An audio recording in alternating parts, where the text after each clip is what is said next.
Excellent. Good afternoon, everyone, and welcome to the Food Cloud Academy's first webinar series. My name is Kerry. I'm the Education Coordinator here at Food Cloud, and I'll be the moderator for today's webinar. This is the third of 4 webinars that Food Cloud is hosting this summer. So I'm going to first tell you a little bit about the webinar series and specifically the theme of today's webinar. And then I will introduce our fantastic presenters in just a minute. For those of you who are interested in our first 2 webinars and maybe didn't get a chance to see them, they are available on the YouTube channel, and I'll pop the link into the chat box so you can watch them after. Just do that. Excellent. So before we begin the presentations, I'll tell you a little bit about the webinar series and how it came about.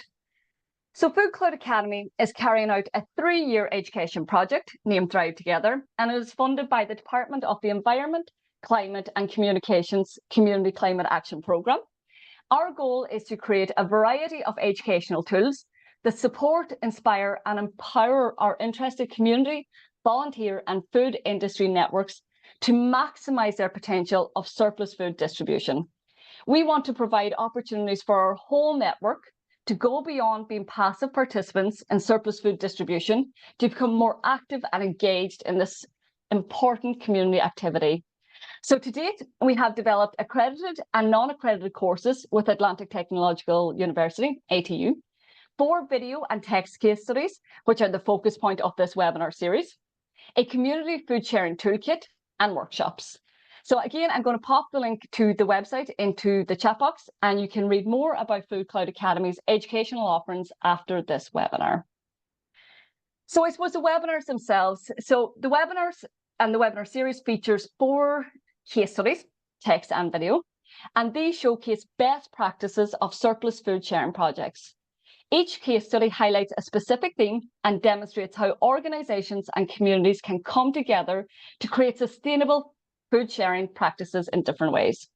So our 4 themes include education, which is at the heart of how Kilmanny Community Centre organises their services, partnerships, which are demonstrated by the success of the projects undertaken by Limerick Island Community Partners. Third, then we had empowerment, and this is at the core to Footprints Women's Centre's approach to developing its services and supports. And finally, reducing stigma, which drives Feed Cork's approach to redistributing food to their community. So there are 2 presentations today focusing on the theme of empowerment. And by that, we mean how people use food as a tool to empower people and communities. So first is Eileen Wilson from Footprints Women's Centre in Belfast. And second is Emily from the St. John Bosco Youth Centre, or more commonly known as the Bosco in Dublin. So after both presentations, we will have a questions and answer session lasting approximately 15 minutes. So if you have any questions or comments throughout the presentation, please type them into the chat box and I will put as many as I can to our presenters. So this webinar is a wonderful opportunity to learn more and share experiences. And we invite you to engage as much as possible in the webinar. But please do remember to keep the discussions focused on this webinar. If you have any technical or operational questions relating to any Food Cloud service, please reach out directly to the Food Cloud support team. Again, I can pop the email address into the chat box if anybody needs additional supports.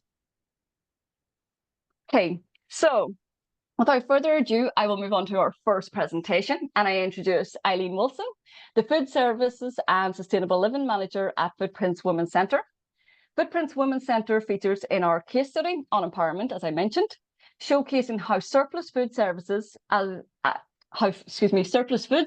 as a cornerstone for empowering women and families and linking them to wraparound supports. So as I say, without further ado, I will introduce Eileen and invite you to sit back and enjoy the presentation. Thank you very much, Kerry. I hope you can hear okay. Is the volume okay now? Yep, we can hear you, Eileen. Thank you. So thank you very much, Kerry. Yes, my name is Eileen Wilson. I work at Footprints Women's Centre. So the Women's Centre was established in 1991. By a group of local women who took over, were given access to a building in the Cullen neighbourhood It was formerly a doctor's surgery, so it was quite a small building. And a lot of the issues the women were facing were isolation. The Colin area is made up of 4 large housing estates. So a lot of the women, there was very few facilities. So the women really got together, represented from each of the different housing estates, and really got together to support each other and to see how they could support women and children in the Colin neighbourhood. And it was really the inequities which impact on women and children in the area was the main focus of concern. So I'll go to the next slide, please, Carrie. So the Colin district is just on the outskirts of West Belfast, with a population in excess of 30,000 and a poorly developed infrastructure. Really, from the Women's Centre was established in 1991, there have been some improvements in the area in that there's a new bus link, but we still remain without a large supermarket. We still have no bank in the area. So really the women, together with support from Community Development College, we've developed services in response to the need, and that the Women's Centre itself is a charity, but we also operate a daycare as a social enterprise. So we have daycare and family support services. We have a whole range of training and development opportunities, advice clinics, volunteer programs, and also a wide range of food-related and sustainable living initiatives delivered within our community kitchen and garden allotments. So really the centre as it is today, it's been 30 years of growth and development of services. I'll go to the next slide, please, Carrie. So yes, I'm responsible for really developing the food services and sustainable living. And really our strapline is that we build communities through our food. So food poverty and nutrition related illness is a daily reality for many families in the Colin area. It has been for a long time.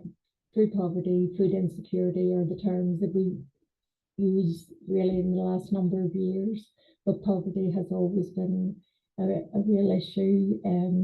The Colin neighbourhood is in the top 10% of multiple deprivation.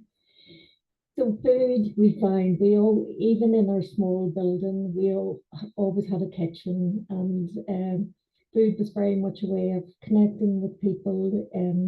Children coming in, we would have prepared breakfast for them, and also mums would have stayed and had lunch. So over the years, our vision for Footprints Food Services is to eradicate food poverty so that food is no longer a source of stress for families and can become instead a source of pleasure, energy and health. And the mission of Footprints Food Services is to improve access to healthy, affordable food in the Colin neighbourhood and to reduce personal and societal environmental impact. And say that really developed from people in front of you, they needed food, and then we looked at the wider issues. It was very difficult to access healthy, affordable food in the neighbourhood. So if we go to the next slide, I can show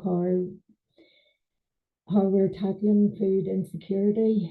And I've divided this really into like our food projects and our social enterprise projects. So we would have a very close relationship with our local food bank, and what we found back in about 2012 was we were making a huge number of referrals to the food bank. So in addition to providing lunch here, people were really struggling. We had looked at different models, and the social supermarket model was one that really connected with us. Social supermarkets had begun to open in mainland UK. And we were very fortunate. We were supported by Department for Communities here in Northern Ireland, and we were one of 5 projects that piloted the social supermarket model in Northern Ireland. So it's really a membership model where families can access low-cost food, but there's also a whole range of wraparound supports that we can offer. And it's to try to transition a family from a period of crisis in their life to a more secure footing. So we also have a cookery school. So a lot of our members who come to the social supermarket are accessing the wraparound support. There also there's the opportunity with the cookery school to really show how to, going back to basics, really showing how to make healthy nutrition food on a budget. We were very fortunate. We would have a partnership with PricewaterhouseCoopers, and when they moved premises in 2021, they donated their kitchen equipment for 2 footprints. So we were able to set up the cookery school with all commercial catering equipment. And then the National Lottery have supported us to run accredited training programs in the cookery school for women and girls to get the qualifications and the different certifications so that they can have a career in the hospitality industry. So alongside our cookery school, we also have our kitchen garden allotments and orchards. And again, this has grown really out of where our food is coming from. What can we do to reduce food miles? So we grow a wide range of fresh fruit and vegetables in the garden allotments. These are used in the cookery school programs, and surpluses also supplies the social supermarket with fresh fruit and vegetables. Social Eat is the term we would use for all our community cafe and all the events that we would have in the centre, where food is an integral part of all these events.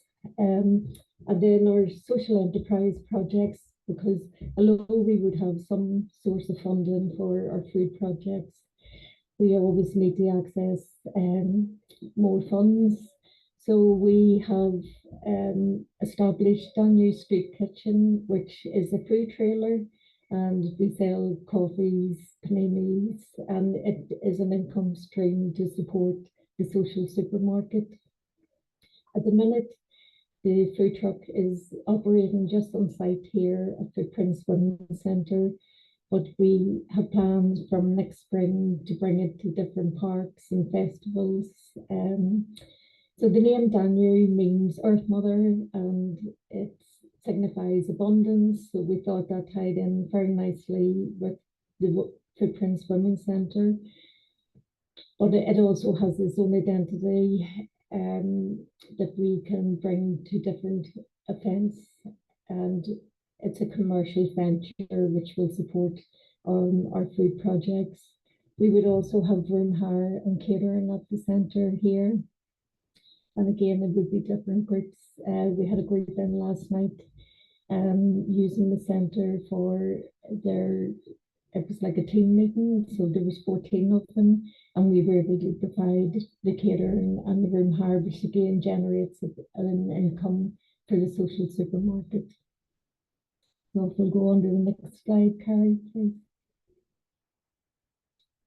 That's just some photos really, because it does make a difference actually seeing. So we have like our young girls group in our cookery school, and then there's some photos as well of our kitchen garden allotments and some of our members picking the apples of the trees. And I'll go to the next slide, please, Carrie.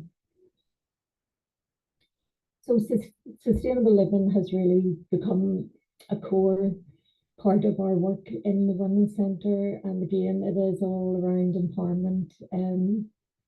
So we're committed to our mission vision and values, and we've drawn linkages with the Sustainable Development Goals. So it would have been back in 2010 that we drew up a sustainable living policy and strategy, and really our action plan. A part of our action plan was setting up the social supermarkets, having our food grown projects. And over the years, then we've now developed a repair and share where women and families can bring in clothes. We have a repair and share room where there's sewing machines and with volunteers who will repair clothes, pick them up on the rails, and the families can come in and access these. We would have a school uniform reusing as well. Our younger members in the centre are part of our Eco Champions Club, and that's an after schools group, and they'll do things like make bugs hotels, bird boxes, they take part in bird watching, do cleanups, and they're involved in the whole environmental programs. We have over the years, the building we're in now is 21 years old, so we have introduced different energy efficiencies. We would have sensor lights, we upgraded the insulation on the walls, and we have solar panels on the roof, and we can generate 30% of our own electricity and hot water. And then we would have different partnerships with other groups like Repair Cafe, who would come in and so many times a year and repair bikes and electrical equipment for the local community. And really our Green Flag Award it really demonstrates, we've received that from every year from 2021, and it's like a quality assurance for how we're developing the grounds of the centre and creating green spaces. So I'll go to the next one, Carrie, please. So really the whole wraparound support and empowerment, I thought I'd spend a couple of minutes on this. And there are a whole range of services that if a member comes into the centre, they may be in crisis, it may be food support that is most prominent and their greatest need. But we have the whole range of services that as they're a member and they're shopping, say, once or twice a week, they can get more comfortable and build up trust. So we would have our daycare and creche. Daycare operates from 8 in the morning to 6 at night, and our creche places are for women if they're taking part in any programs here in the centre that their under fives can be looked after. We would have women support, crisis intervention and referral, and again this can be the form of, there's many crises, we would support women through domestic abuse, perhaps mental health issues, bereavement, illness, whole range of supports our specialist team will provide. And alongside that, there is family support. So we would have like play therapy and different supports for the entire family. And then we would find as a woman, maybe her confidence is starting to build. She's beginning to think about the future. We have a whole range of training education programs, and that ranges from MPQ or essential skills, maths and English, to more building resilience programs, life coaching, mentoring. We would bring in advice clinics to support with perhaps a woman needs to get a benefit check done to ensure she's entitled to all her benefits, or it may be support with debt or any money issues or energy issues. And very often we find after a woman has failed of wraparound support, she would like to give back, and we have a volunteering project that women can take part on, and a whole range of volunteering opportunities throughout the centre. Some it would be the same. There's a route to employment program, and that can be from CV writing to doing interviews, mock interviews, but also taking part in training education and building up the skills for going into employment. But our focus is very much on future leadership. We would have a young girls group, and it's all around our community development and building leaders for the future. So if I go to the next slide, Carrie. Partnerships are very important. Over the years, we have established many networks and partnerships at a local and regional level, and that's really in an effort to feed into a wider vision of transformation.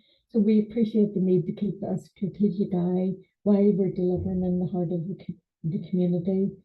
And our key areas of focus are community engagement, environmental sustainability, ethical practices, corporate social responsibility, innovation for social good, diversity and inclusion.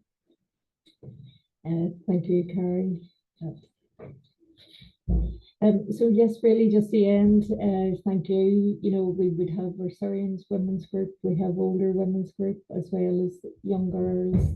So our range from footprints is children in our daycare from 6 weeks up to our seniors groups. A few of the ladies are over 90, but it is very much about developing the services that meet the needs of the woman and her family at that particular time in her life. So thank you very much, everyone. Thank you for listening. Thank you so much, Eileen. That was a great presentation, really informative. And it was fantastic to hear about all the work and the projects that you're doing, and I suppose the impact on the community. Fantastic. Thank you, Eileen. Next, we will move on to our second presentation, and I will introduce Emily Boyne from the Bosco, located in Drumna, County Dublin.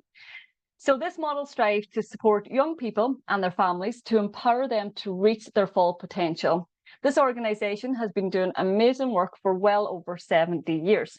So again, I invite you to sit back and enjoy the presentation. Thank you, Emily. Can we all hear me okay? Yeah, perfect. So first of all, I'm delighted to participate in this today and to share the Bosco's experience on how we kind of use food as a tool of empowerment. So I'm going to be looking at it today from a youth work context. So Kerry, if you wouldn't mind going to the next slide, please. Thank you. So the Bosco has a very, very long history. So I'm going to make it short for you today. So the building originated in the 1940s. It was voluntarily built within the community by the community members of Drumna. And just to also mention, it was originally used as a church building when it was first kind of built. So it evolved over the years and it played such an important role within the community of Drumna. But by 1980, it was in a state of disrepair. So in 1990, it was divested by the church. A whole brand new board of management was set up, which sought out state resources to develop it. And this is what we know as the Bosco today. So the youth work programme, which is what I'm part of, is now the core funded service within the centre. As part of kind of the evolution, we had a large after skills programme and also an early school leavers programme was ran as well throughout many years. But then due to kind of the changes in the government level, the funding was sadly scrapped for the after skills and early skills leaver programme. So as I've mentioned, we are kind of the core programme within the centre nowadays. There is other things that do take part kind of throughout the week, like NA meetings, CA meetings and things like that. So just to explain a little bit about our youth work team, there's 3 workers. There's 1 project leader, Stephen, and then 2 full-time youth workers, which is myself and Warren. Throughout any given week, we could see 160 to 200 young people. Activities that we kind of run throughout the week are structured developmental groups, drop-ins, which this is kind of a safe space for young people to come, kind of hang out with their friends, also work on kind of social aspects of life, like, you know, communication, and building relationships and things like this. We're also currently running a leadership program, which is a QQI level 6 in conjunction with NUI Galway. So we have 14 young people in the process of completing that at the moment. So that's kind of a little bit about us, just to make it short and sweet.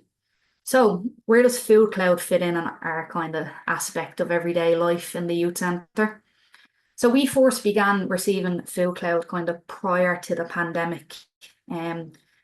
Originally funding in youth work in Ireland was through many different streams, young person 1, young person 2. So that's just an example of 2 of the funding streams. But then in 2018, it was completely collapsed and rebuilt from the ground up with the government. And it was processed into a new stream called UBU, Your Place, My Space. So as a service, we were given new requirements that we had to reach. So originally it was kind of mainstream youth work. People could come, get involved in the structured developmental groups, as I mentioned earlier. But with the new service requirements, it was more of a target base that we had to work off. So for example, poverty, addiction, mental health issues, substance abuse. So probably wondering, how does Food Cloud fit in with all of this? So Food Cloud helped to create a relationship with target-based young people during the pandemic. So I know we all hate the dreaded word of the pandemic and COVID, but during COVID, when the country was in lockdown, as a youth centre, we were able to see the most at-risk young people that were within the community, whether it be them living in addiction, poverty, or just young people that couldn't leave their homes for certain reasons. So as an initiative that we started to create food hampers to send out to our most at-risk families, and this helped us to start building our relationship with these young people and their parents.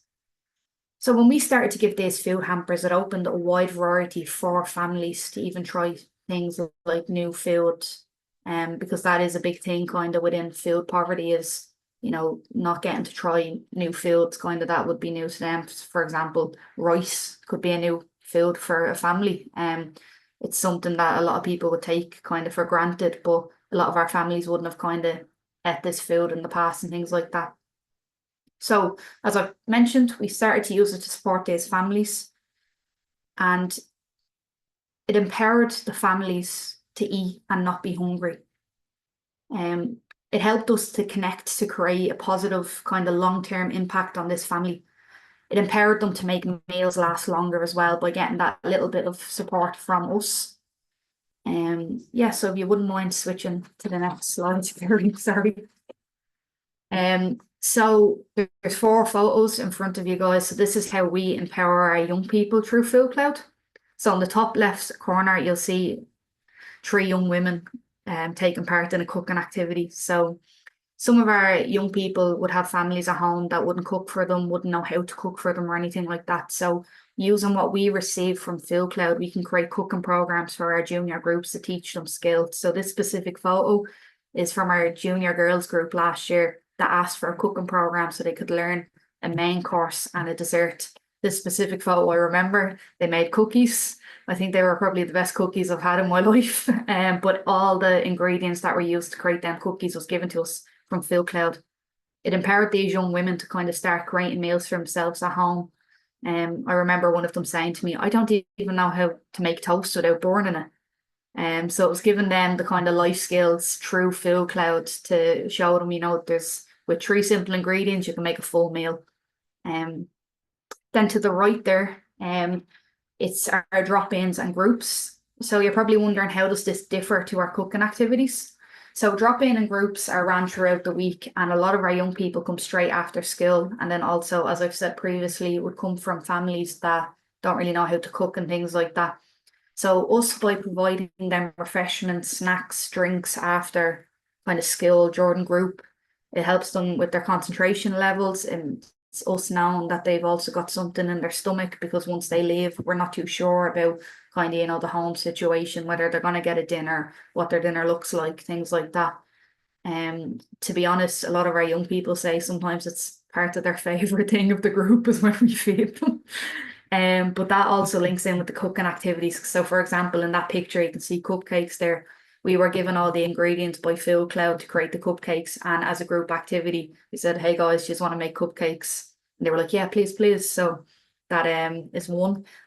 Then in the bottom left corner, we've got our residential programs. So a residential program is when we take a certain amount of young people outside of the community away for 2 or 3 nights. These happen all year round. We roughly do about 6 or 7 a year. This summer alone, we've done 3. So this photo is us in Achill Island in July. We brought a group camping, a group that we'd never thought would go camping. They survived 3 nights in the Wild West, which was a nice thing to see. So everything on that food, on that table in front of us is from Food Cloud.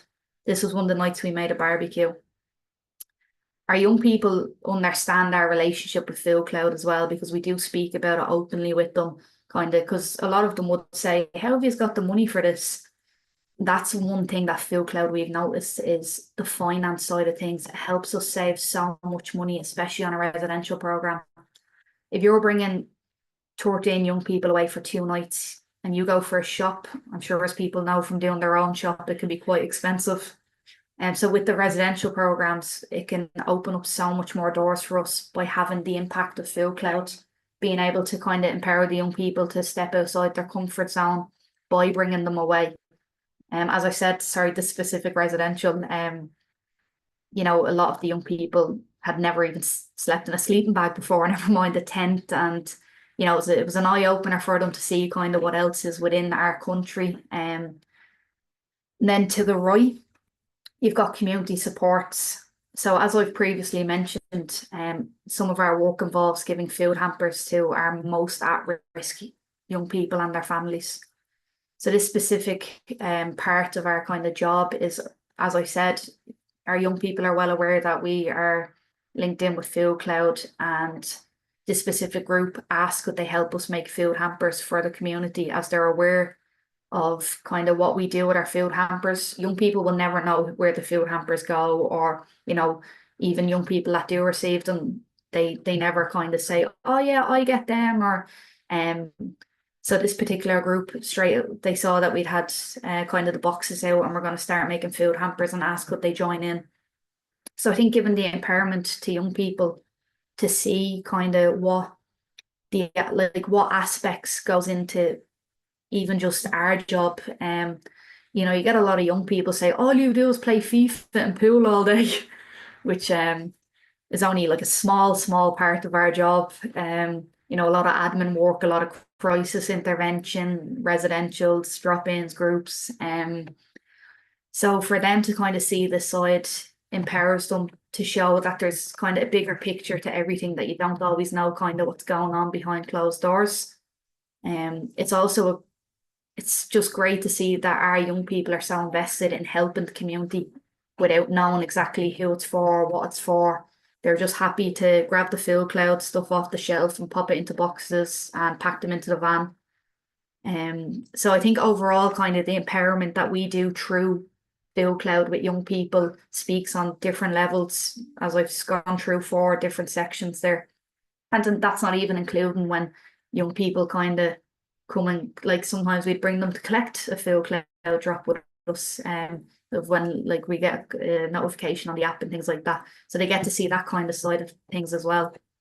If you wouldn't mind going to the next slide, please. Thank you. So I think as well, it's kind of important to acknowledge the engagement that we have with Food Cloud ourselves. So we had a visit out from Urine last year. I think it was kind of last February. And then she asked us, would we write a piece for the community corner, which was a big thing for us to be kind of featured in the community corner of the website. Then also you'll see 2 pictures on the back there.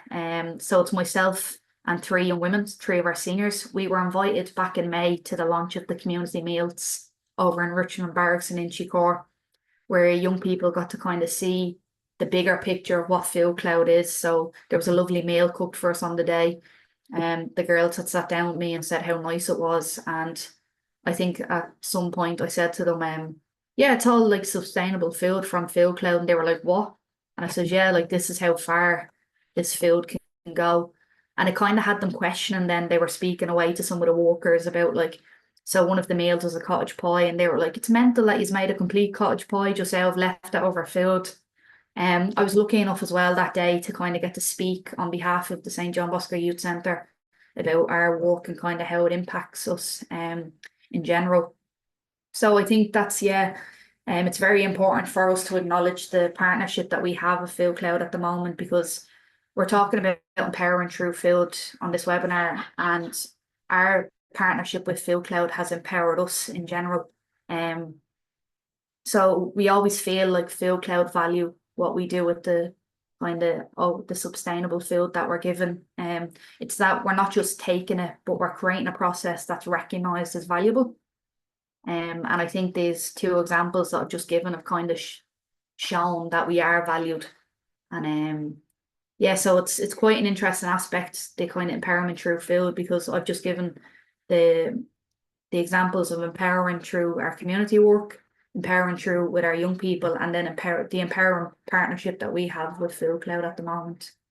I'd be very happy to answer any questions that anyone has about our kind of involvement with Food Cloud and how we use it, if there's any. Thanks very much for listening.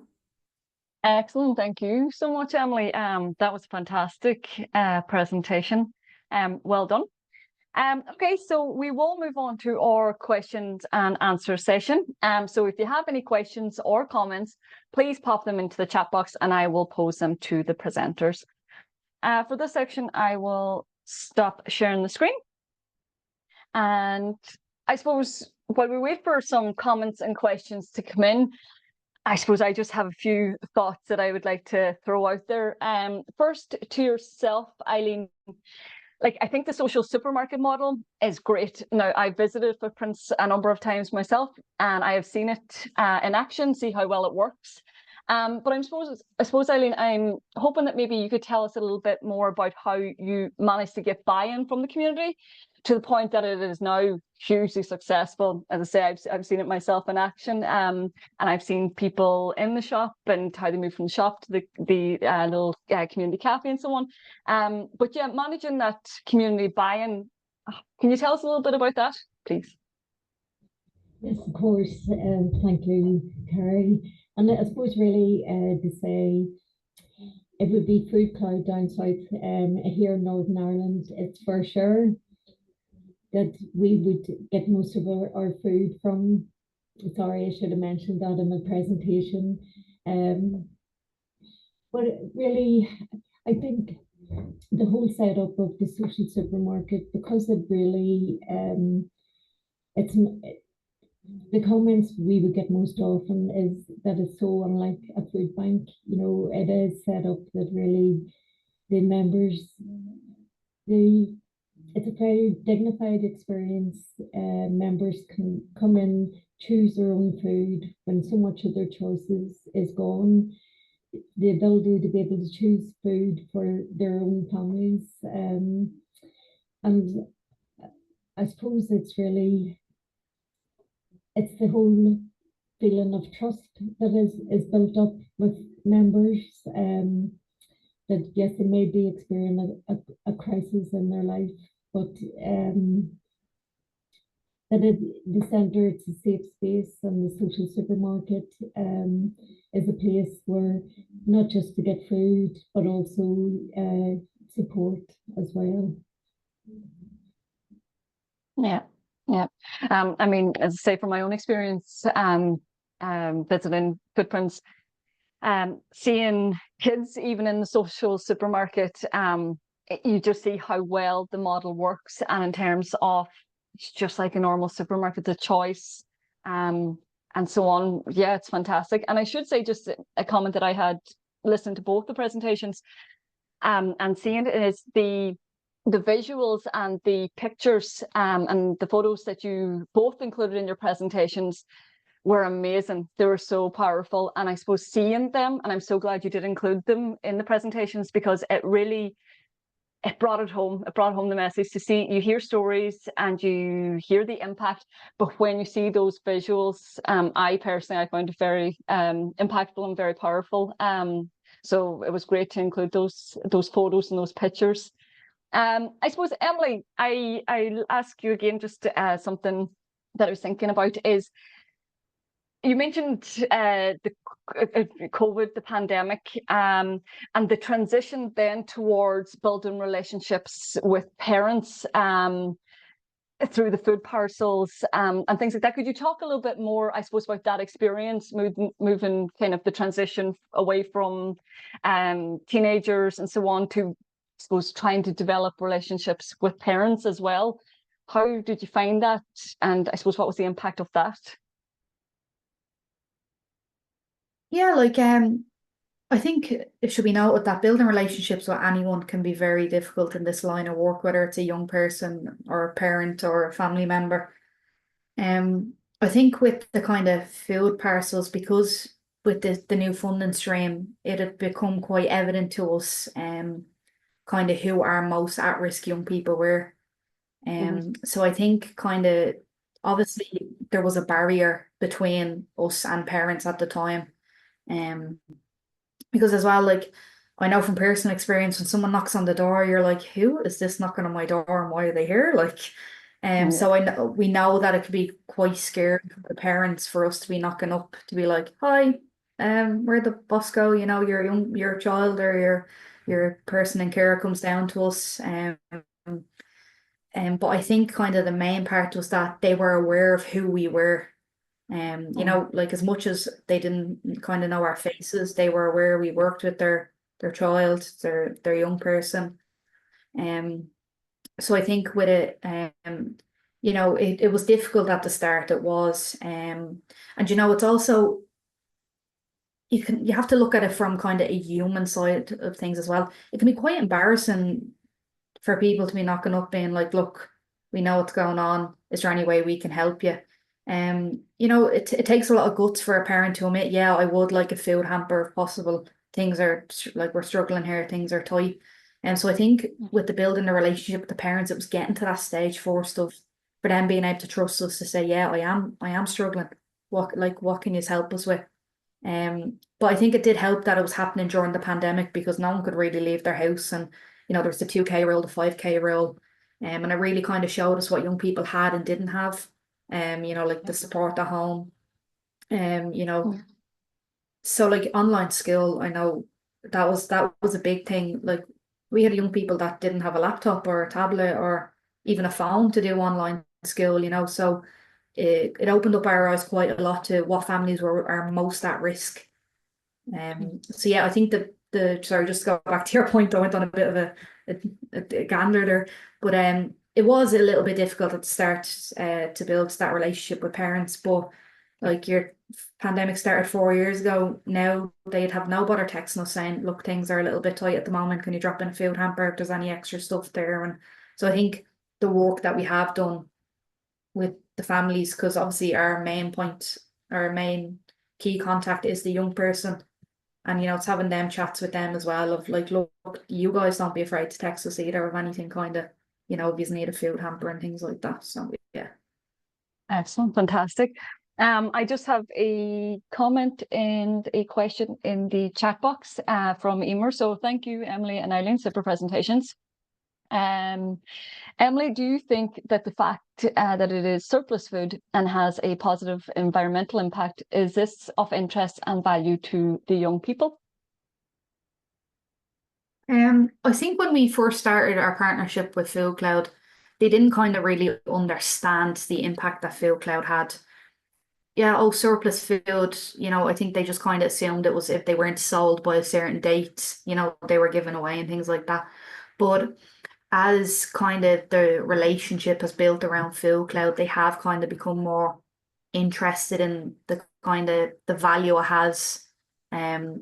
So like, for example, as I mentioned, we were invited to community meals, and the particular young women that I had with me that day, I think it kind of only hit them that day that, you know, oh, like this actually saves a lot of money, and then it's also not being dumped as rubbish. And so it's kind of the important side of having them conversations about how it has a kind of positive impact environmentally. So like, as I said, that young women's group that done the cooking program, it was like, so let's say a bag of flour, for example. I was like, guys, if we hadn't taken this would have been discarded. We don't know what would have happened to it. So I think it's slowly kind of becoming more of an impact in that sense, to the young people, because as well, like with what goes on in a lot of these young people's lives, it's, oh, we have this food now to cook, but like, I don't like, it wouldn't be the first thing that passes their mind, but we're having them conversations to kind of make them more aware of the impact that has in general. So yeah, I think like it's starting to kind of interest the young people, and they are starting to value it that little bit more as well. Okay, excellent. We have another question from Tracy from MTU. Really nice presentations. Thanks. Emily, have you found that the young people have many questions or interest about the causes of food surplus and inconsistencies in the food system? So high prices, low affordability, high surplus, and so on. So I was actually only speaking about this to one of my senior young women last week on a residential, because I think it, blows their mind that we get this food, especially with the families, like the young people in the families that struggled so much. It's like, you get this food, you give it to us, it's amazing. So one of the young people was saying, like, it's absolutely mental that you receive this food. Like, what is up with people not buying it? These type of questions. And like, I had a conversation, because she's getting to this stage now as well where she's learning more about kind of money, the budgeting things, how much things cost. Like the 15 cent on the bottles. She says, I'm really noticing that 15 cent on the bottles lately. So we had the conversation about how some, high prices can affect people. And I think when we were discussing it, the point she did make was, well, I remember my weekly shopping in our house being, let's say, €58. She goes, now you're talking over £100 for the same amount of us. So it is kind of, them questions are coming up a little bit now of how kind of the prices have inflated, how, low affordability, because we are in an area that it's socioeconomic, a lot of people on welfare, single parent households, low income households. So our young people are starting to kind of notice. It's more our older young people, like the 16, 17-year-olds, but they are starting to kind of ask them questions of why is everything so expensive lately. So yeah, it's come up once or twice now the last couple of weeks. Yeah, excellent. I suppose, Eileen, we could pose a similar kind of question to yourself.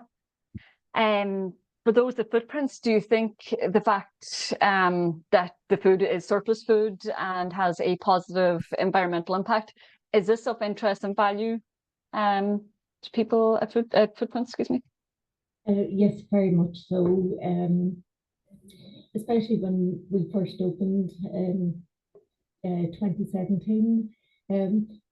Really, people literally couldn't believe that this was all surplus food. It was such good quality and such a variety.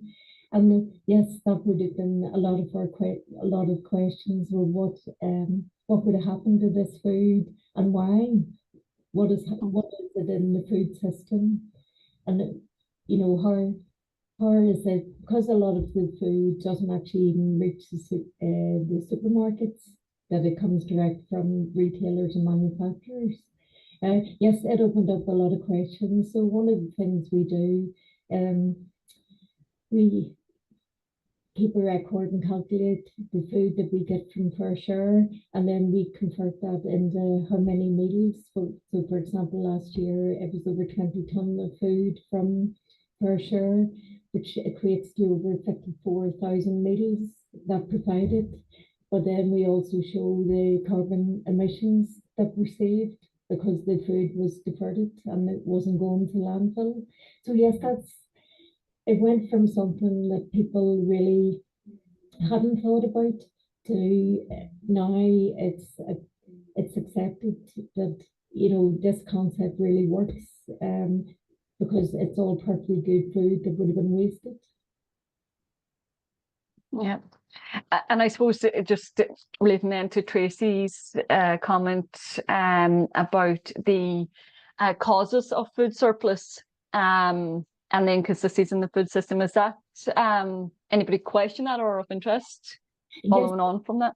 Yes, it would be of interest, and I mean, one of our partnerships would be with the Food Foundation and Feeding Britain as well.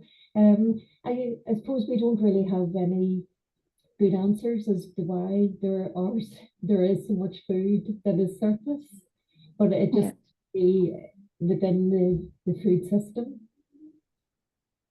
Yeah. And I suppose just finally, Eileen, you spoke obviously about the food services and wraparound supports the footprints offer, and how I suppose they're crucially important in that they lend support to one another. So for someone who is currently offering food services, but would like to think about expanding their offerings, including wraparound services, what advice would you give them? Now, I know that's a huge question, but for someone, starting out, as say they offer food service already, but want to think about potential wraparound supports that they could offer people that they've already got coming to them, what would be a starting point? Probably small steps, I would say. It would be maybe reaching out to other local community organisations. So rather than duplicating, is there someone who can come from another organisation and offer their support, through an advice clinic, or yes, really making the most of the different networks. Yeah, excellent. Emily, any final words that you'd like to share with anybody that would be seeking advice? I think, this whole system is an excellent thing, and the way it can empower through different ways. Like, that's Eileen's presentation and my presentation both show clearly how kind of food can empower people. Eileen's was obviously a little bit different to me because there's such a broad range of activities in footprints. And mine focused mainly on kind of the youth work side of it, but that's, I think, just I kind of agree with what Eileen's after been saying there as well about the kind of wrap around them. But also, just give it a bash if you can. Give it a go. You have to start somewhere. Well, thank you so much to the brilliant presenters and to you all for joining and engaging. We're going to have to bring the discussion to a close and the webinar to a close. But I invite you all to just continue the discussions outside the webinar, reach out and start networking. Our next webinar, themed Reducing Stigma, will be held on Wednesday, September 18th at 12:30 p.m. to 1:30 p.m. We invite you to join us again, and you can use the same link as today. So thank you so much to the presenters and to your guys for coming and contributing, and I hope you found it really, I suppose, inspiring. See you next time, guys. Thank you so much. Thank you. Bye-bye.